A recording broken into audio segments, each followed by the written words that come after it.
बच्चों, हम कोशिका चक्र और कोशिका विभाजन की बात कर रहे हैं। पिछले वाले हिस्से में हमने कोशिका चक्र के इंटरफेज की बात की थी, अंतरावस्था की बात की थी। आज हम एम फेज की बात करेंगे। जैसे कि हमने पीछे वाले हिस्से में देखा था कि कोशिका चक्र के दो हिस्से होते हैं, एक इंटरफेज होता है और एक एम फेज होता है। इंटरफेज जो है वो प्रिपरेटरी फेज है और इस इंटरफेज की फिर उप अवस्थाएं हैं, जैसे कि G1 है, S है और G2 है। ये प्रिपरेटरी फेज में कोशिका जो है वो कोशिका विभाजन के लिए जो है वो पूर्व तैयारी करती है। जैसे कि हमने देखा भी था कि कोशिका के अंदर में जो केंद्रक है उसमें जो DNA है उसका द्विगुणीकरण होता है सिंथेटिक फेज में, उसके जो और ऑर्गेनेल्स हैं और जो अणु हैं उनका निर्माण होता है। अब जब ये पूरी तरीके से ये तैयार हो जाती है विभाजन के लिए, तो इसके बाद G2 के बाद यानी ग्रोथ फेज 2 के बाद एम फेज आती है, यानी कि माइटोटिक फेज आती है। अब जीवों में कोशिकाओं की प्रकृति के आधार पर ये जो विभाजन है वो 3 प्रकार का होता है।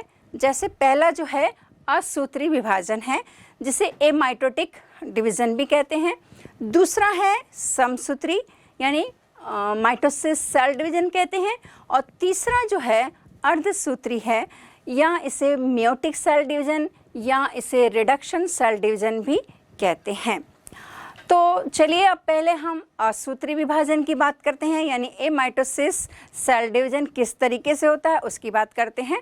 तो सबसे पहले हम ये देखेंगे कि ये जो डिवीज़न है वो किन किन ऑर्गेनिज्म में पाया जाता है। तो जैसे आप ये देख रहे हो, कुछ मोनेरन्स हैं यानी बैक्टीरिया है, प्रोटोजोअन्स हैं यानी अमीबा, पैरामीशियम, यूग्लिना है, कुछ एल्गी यानी शैवाल जैसे क्लेमाइडोमोनास है। इनमें जो है इस तरीके का डिवीज़न पाया जाता है और सामान्यतः इसको बाइनरी फिशन भी कहते हैं।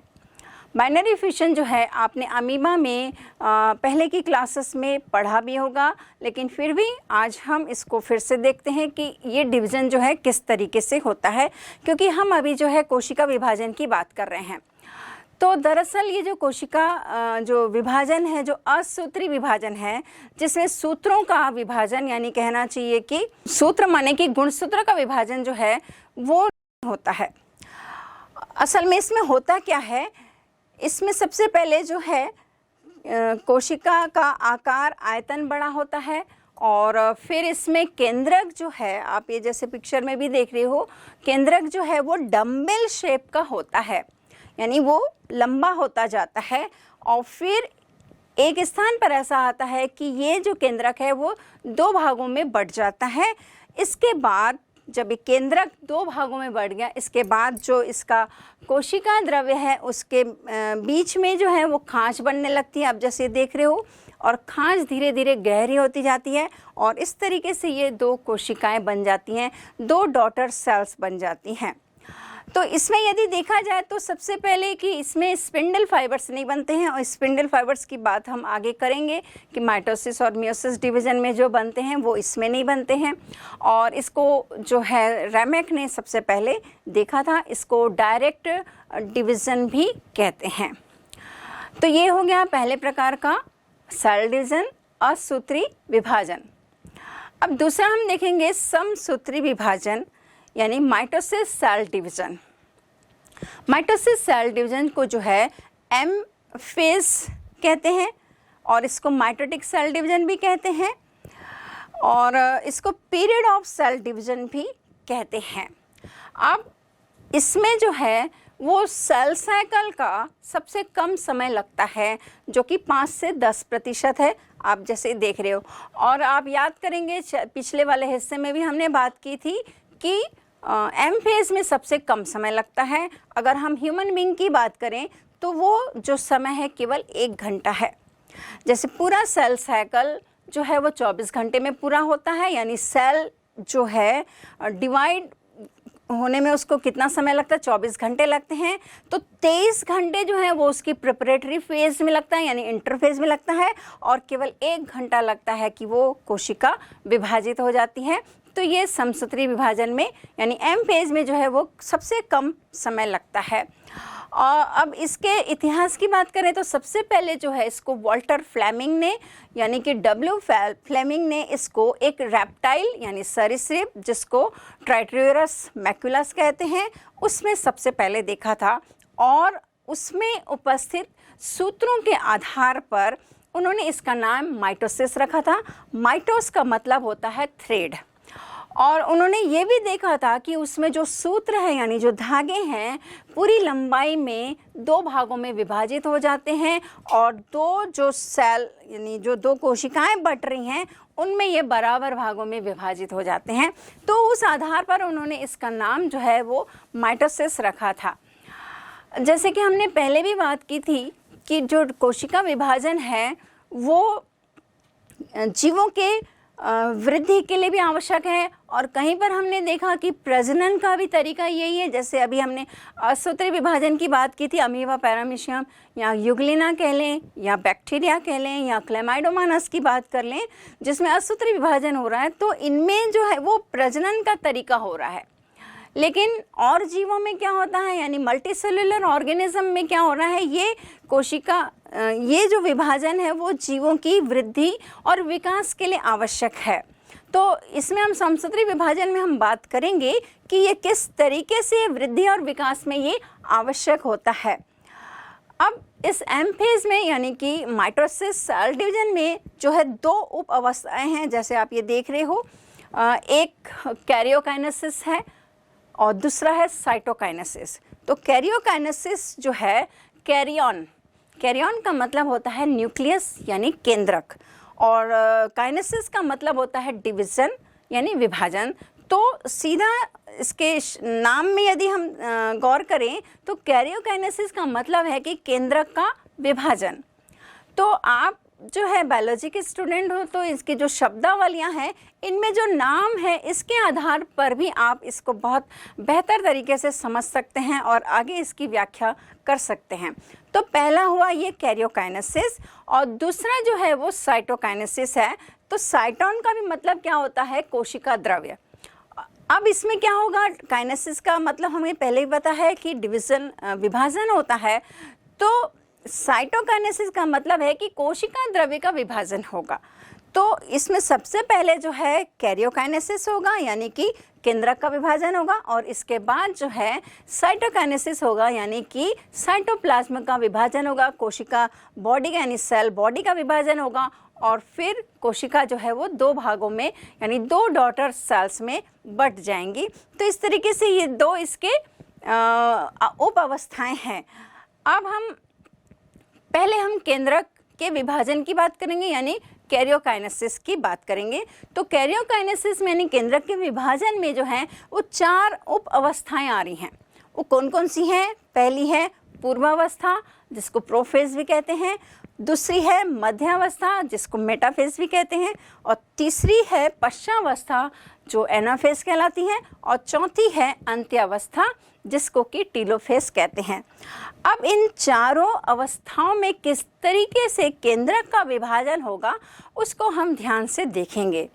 तो यदि हम पहले बात करें यानी पहला वाला जो अवस्था है वो प्रोफेज है यानी पूर्वावस्था है। इसमें क्या क्या परिवर्तन आता है इसको हम देखते हैं। तो सबसे पहले हम बात करेंगे कि इस पूर्वावस्था में जो है कि जो केंद्रक के विभाजन की जो अवस्था है वो दरअसल यहीं से ही शुरुआत होती है, और इस अवस्था में न्यूक्लियर मेम्ब्रेन और न्यूक्लियोलस जो है वो डिसअपियर हो जाते हैं। और ये दोनों प्रक्रियाएं किस तरीके से होती हैं इसको हम देखते हैं। तो सबसे पहले जो है कि जो लंबे पतले क्रोमोसोम यानी लंबे पतले जो धागे हैं, अभी वो क्रोमोसोम नहीं कहलाते हैं, वो सूत्रनुमा जो हैं वो क्रोमेटिन नेटवर्क कहलाते हैं। तो ये क्रोमेटिन नेटवर्क जो हैं वो छोटे और मोटे होते हैं, मोटे होते जाते हैं। फिर क्या होता है कि इनमें जो है छोटे और मोटे होकर कंडेंस होकर यानी कि संघनित होकर ये क्रोमोसोम का निर्माण करते हैं यानी गुणसूत्र को बनाते हैं। अब प्रत्येक गुणसूत्र में देखा जाए तो दो सूत्र हैं जो आपस में क्या है, लिपटे हुए हैं, और इनको जो है अब ये क्रोमेटिड्स कहते हैं, यानी जो दो सूत्र हैं उनको क्रोमेटिड कहते हैं, और जो बीच में आप जो देख रहे हो ये सेंट्रोमियर होता है। इस सेंट्रोमियर से जो है दोनों क्रोमेटिड जो है आपस में जुड़े रहते हैं। इस प्रोफेज के लेट स्टेज तक, यानी जब ये अवस्था जब आखिरी होने वाली होती है, इसमें जो है फिर वो न्यूक्लियोलस जो न्यूक्लियर मेम्ब्रेन है, न्यूक्लियस के चारों ओर न्यूक्लियर मेम्ब्रेन जो है वो डिसअपियर होने लगती है। इसके बाद इसमें जो है सेंट्रियोल जो है, आपको याद होगा केवल एनिमल सेल में ही ये सेंट्रियोल पाया जाता है। तो सेंट्रियोल जो है वो दोनों पोल्स की ओर, आप जैसे ये देख रहे हो दोनों पोल्स की ओर ये चले जाते हैं, और फिर इन सेंट्रियोल से जो है वो स्पिंडल फाइबर्स निकलने लगते हैं। तो इस तरीके से ये कुछ मार्क्ड कैरेक्टरिस्टिक्स हैं जो इस प्रोफेज अवस्था में होते हैं। तो प्रोफेज के बाद अब मेटाफेज आती है। मेटा का मतलब होता है बिटवीन, बिटवीन आप समझते हो बीच। तो मेटाफेज में आप इस शब्द से भी समझ सकते हो कि गुणसूत्र जो है वो मध्य तल पर, यानी मध्य स्थल पर आ जाते हैं, जो इस फेज की जो है वो मुख्य विशेषता है। तो जैसे हमने बात की कि प्रोफेज में जो है वो न्यूक्लियर मेम्ब्रेन और न्यूक्लियोलस जो है डिसअपियर होने लगती है, लेकिन इस फेज के आने तक जो है ये टोटली डिसअपियर्ड हो जाती है, जैसे आप ये इस पिक्चर में भी देख रहे हैं। और क्रोमोसोम जो है यानी गुणसूत्र जो है वो कोशिका के मध्य तल पर उस तरफ गति करने लगते हैं, यानी उस ओर बढ़ने लगते हैं। अब सेंट्रियोल से जैसे हमने बात की थी कि स्पिंडल फाइबर्स निकलने लगते हैं। अब ये क्रोमोसोम जो है मध्य तल पर जब ये एकत्र होने लगते हैं, इस तरह से व्यवस्थित होते हैं कि स्पिंडल फाइबर्स के जो फाइबर्स हैं वो इनके सेंट्रोमियर से अटैच होते हैं। तो वो सेंट्रोमियर से जुड़े रहते हैं, और इनके जो क्रोमेटिड्स हैं, यानी जो क्रोमोसोम के जो क्रोमेटिड्स हैं वो मध्य सतह की ओर झुके हुए रहते हैं, जैसे आप ये पिक्चर में भी देख रहे हो। तो ऊपर वाले हिस्सों को जो है वो पोल्स कहते हैं, यानी ध्रुव कहते हैं। आप जैसे देख रहे हो ये जो स्पिंडल फाइबर्स के हैं दो सेंट्रियोल आप देख रहे हो, ऊपर वाले जो है एक पोल ऊपर का और एक नीचे का पोल, और इसके जो बीच वाला है वो मध्य तल यानी इक्वेटर प्लेन कहलाता है। तो इस इक्वेटर प्लेन पर जो है वो गुणसूत्र आकर इस तरीके से व्यवस्थित होते हैं कि इनका सेंट्रोमियर जो है वो स्पिंडल फाइबर से अटैच रहता है, यानी जुड़ा रहता है, और इनके जो क्रोमेटिड्स हैं वो मध्य तल की ओर झुके रहते हैं। तो जो इसकी ये विशेषता है। अब ये क्रोमेटिड्स जो हैं अपोजिट पोल की ओर ये झुके हुए रहते हैं। ये हो गई मध्य अवस्था की बात। अब मध्य अवस्था के बाद जो है नेक्स्ट फेज जो है वो एना फेज है। एना का मतलब होता है आफ्टर या अप, यानी इसके बाद की अवस्था में क्या होगा। तो इसमें जो है मुख्य जो बात है वो आपको याद करने के लिए है कि इसमें जो है गुणसूत्र जो है ध्रुवों की ओर पहुंच जाते हैं, यानी पोल्स की ओर ये एकत्र हो जाते हैं, जो इसकी विशेषता है। क्योंकि आपको कभी कभी इस तरीके के क्वेश्चंस आते हैं कि पर्टिकुलर एक फेज़ दे दी जाती है और उसकी विशेषता क्या है, वो आपसे वो सवाल इस तरीके के किए जाते हैं। तो ये आपको ध्यान देना है कि हर एक फेज़ का एक स्पेसिफिक कैरेक्टर्स है। तो जैसे हमने मेटाफेज की बात की वो बीच में आ जाते हैं, और एनाफेज में क्या होगा, गुणसूत्र जो है वो ध्रुवों पर पहुंच जाएंगे। तो इसमें एक्चुअली होता क्या है कि सेंट्रोमियर से जो जुड़े हुए स्पिंडल फाइबर्स हैं, आप जैसे देख रहे हो स्पिंडल फाइबर्स में जो है वो छोटे और मोटे मतलब छोटे होने लगते हैं आकार में। तो जैसे वो खिंचाते हैं तो अब जो सेंट्रोमियर से जुड़े हुए हैं तो सेंट्रोमियर में क्या पड़ता है, दबाव पड़ता है, खिंचाव पड़ता है। तो सेंट्रोमियर में जैसे ही खिंचाव पड़ता है तो ये सेंट्रोमियर जो है वो दो भागों में बढ़ जाता है।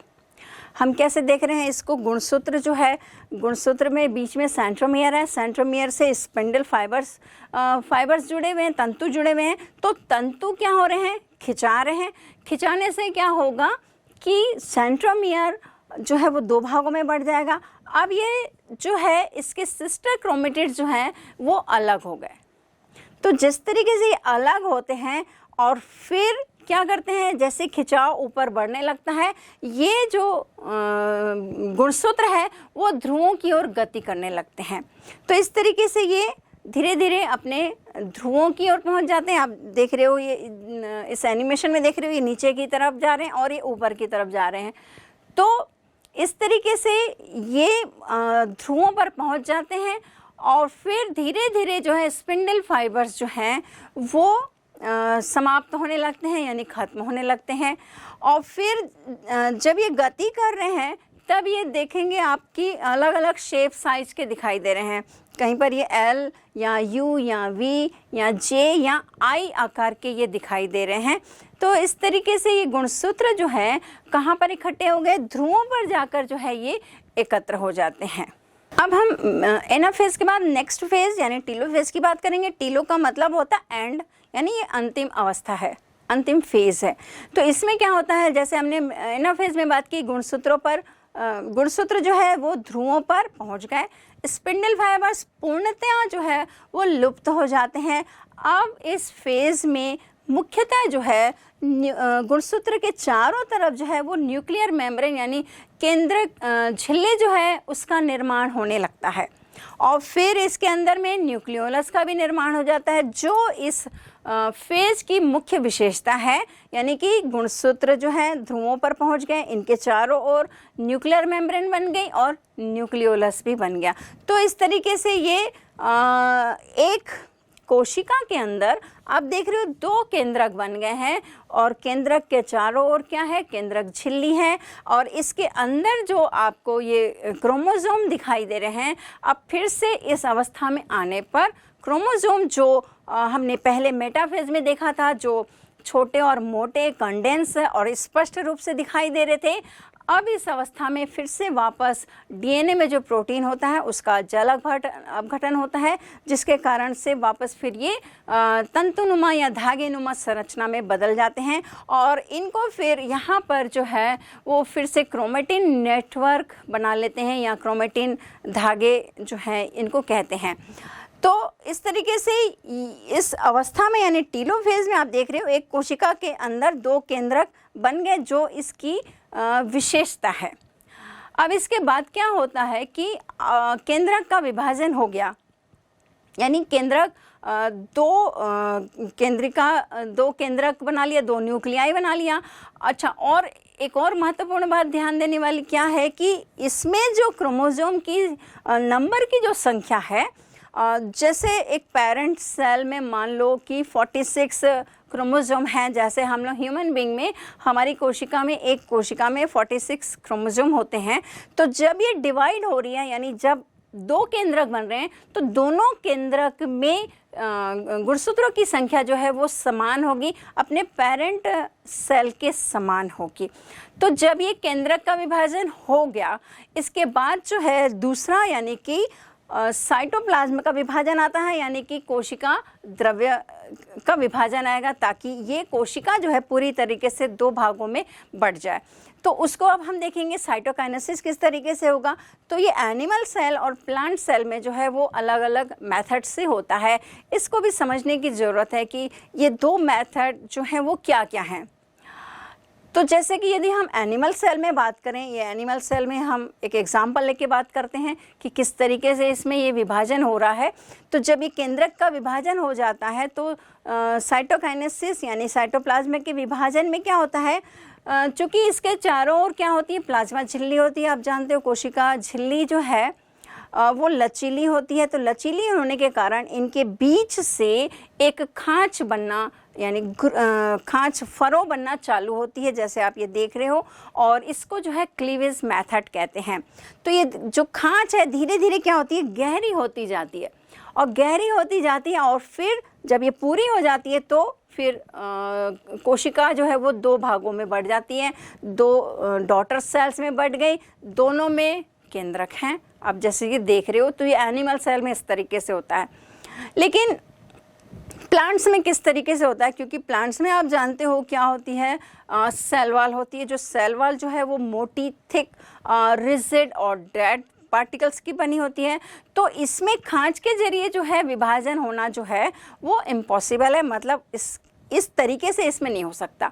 तो अब इसमें किस तरीके से होगा, तो इसमें हम देखते हैं। तो बीच में इनके यानी जो कोशिका में जब दो केंद्रक बन गए तो इनके बीच में एक जो है सेल प्लेट यानी कोशिका पट्ट का निर्माण होना शुरू हो जाता है।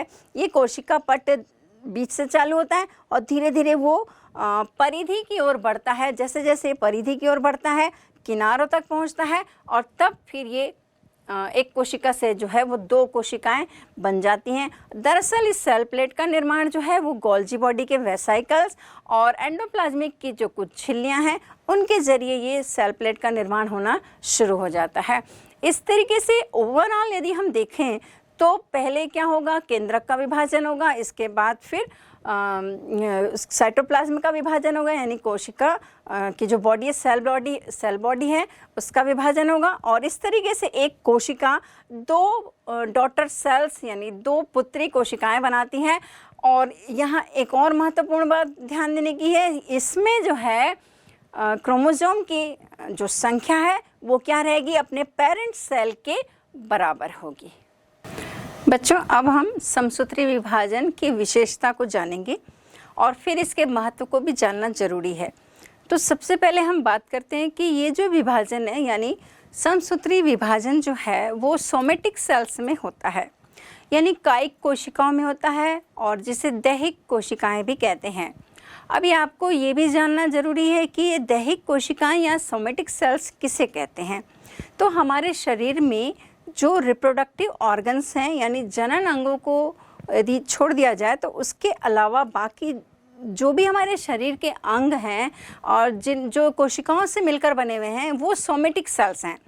तो इन सोमेटिक सेल्स में ये समसूत्री विभाजन होता है यानी माइटोसिस सेल डिवीजन होता है। केवल रिप्रोडक्टिव ऑर्गन को यानी टेस्टिस ओवरी छोड़ दिया जाए तो उनको छोड़कर। अब फिर इसकी एक और विशेषता देखते हैं कि ये इसमें जो है पेरेंट और मदर सेल जो है वो दो इक्वल डॉटर सेल्स में यानी कि पुत्री कोशिकाओं में विभाजन होता है। तीसरी बात देखें तो इसमें जो है जो पेरेंट सेल में जितने क्रोमोसोम नंबर थे तो डॉटर सेल्स में भी क्रोमोसोम नंबर की जो है वो संख्या बराबर होगी।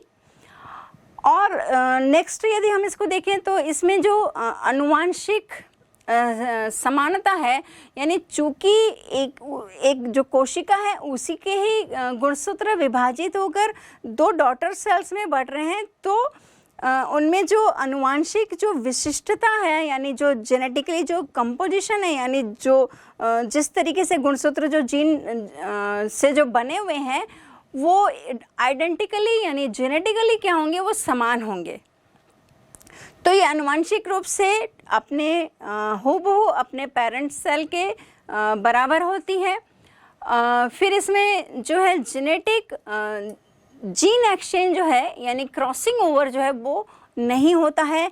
क्रॉसिंग ओवर एक महत्वपूर्ण प्रक्रिया है जो कि मियोसिस सेल डिवीजन में होती है, जिसको हम लोग मियोसिस सेल डिवीजन में देखेंगे। इसके बाद ये जो विभाजन है ऊतक वृद्धि और शारीरिक वृद्धि के लिए सहायक होता है।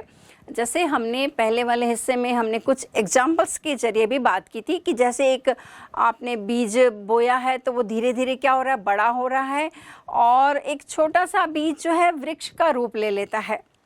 ऐसे ही एक छोटा बच्चा जब पैदा होता है आप देखते हो धीरे धीरे वो क्या हो रहा है, बड़ा हो रहा है, उसके आकार आकृति आयतन में क्या हो रहा है, परिवर्तन हो रहा है और वृद्धि हो रही है। तो ये जो है वो किसके कारण संभव है, केवल समसूत्री विभाजन के कारण। सम यानी कि उनमें जो कोशिकाएं बनेंगी यानी विभाजित होंगी उनमें गुणसूत्रों की संख्या समान होगी। ये हमें यहाँ ध्यान देना। इसके बाद ये घाव भरने में सहायता करता है। जैसे हमने ये भी बात की थी कि जब चोट लग जाती है, चाकू लग गया या गिर गए या एक्सीडेंट हो गया, कुछ भी आप इस चीज़ को समझ सकते हैं कि घाव भरने में सहायता करता है।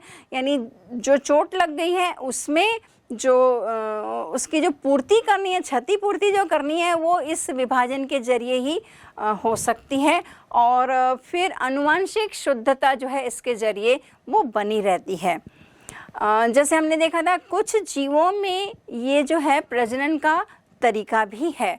तो ये हमने विशिष्टता की बात की। अब हम इसके महत्व की बात करते हैं कि क्या इसका कितना महत्व है हमारी लाइफ में, हमारे जीवन में। तो चूँकि जीवों के शरीर का निर्माण जो है वो वृद्धि जो है और विकास जो है वो केवल किसके द्वारा संभव है? समसूत्री विभाजन के द्वारा संभव है। तो इस नज़रिए से देखें तो ये बहुत इम्पॉर्टेंट है। सेल डिवीज़न यानी माइटोसिस सेल डिवीज़न जो सजीवों में होती है। और फिर निम्न श्रेणी के जीव एल्गी, बैक्टीरिया हैं, कुछ प्रोटोजोअन्स हैं, कुछ फंगस हैं, उनमें ये प्रजनन इन्हीं के ज़रिए होता है। यानी आप जानते हैं कि प्रजनन जो है जीवों का एक लक्षण है, कैरेक्टरिस्टिक फीचर्स है। तो ये फीचर्स जो है वो कुछ जीवों में इसी समसूत्री विभाजन के ज़रिए हो रहा है। और फिर चूँकि इसमें आनुवांशिक विशिष्टता बनी रहती है, क्योंकि जो डॉटर सेल्स होती हैं वो आइडेंटिकल ट्विन्स होती हैं, वो अपने पेरेंट के हूबहू रहती हैं। तो आनुवांशिक विशिष्टता को बनाए रखने में ये सहायक होता है।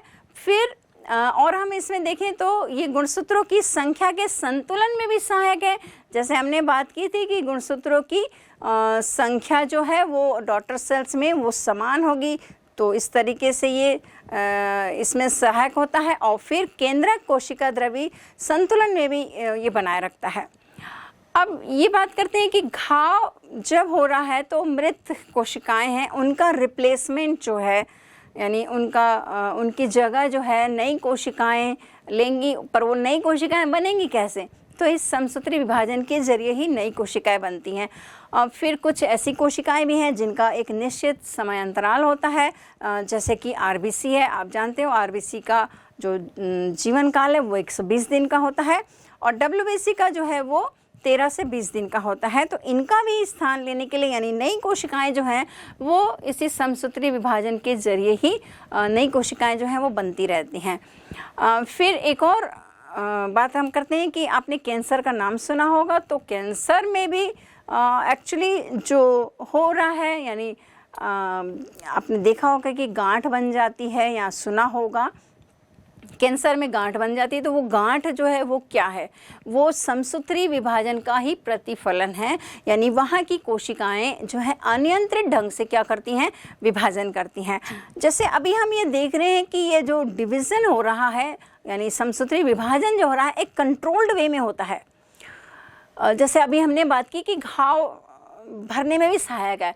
तो मान लो आपके हाथ में चोट लग गई है, तो आपके में जो नई कोशिकाओं का जो प्रतिस्थापन होगा यानी मृत कोशिकाओं की जगह नई कोशिकाएं बनेंगी समसूत्री विभाजन के जरिए, तो उसका एक कंट्रोल्ड वे में ही विभाजन होगा।